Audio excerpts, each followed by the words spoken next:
Evo sad skrećem za Brestač desno. Samo da ne naletim na Darka Lazića. To je najveća opasnost. Jeee! Pa do Šapca. Evo tu je.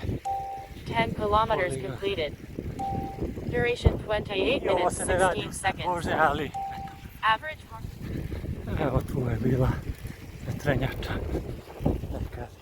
Da iskoristim dok nema gužve na putu. I evo stigao u Šabac.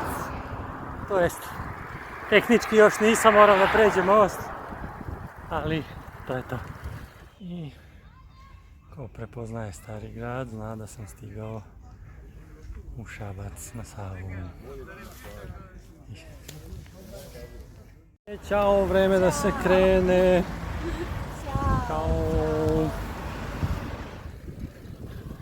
I povratak.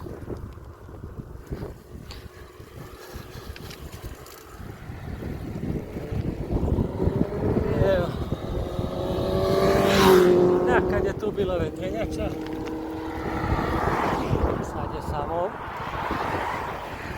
Evo, nisam primijetio da mi se odvezala pertla i upetla.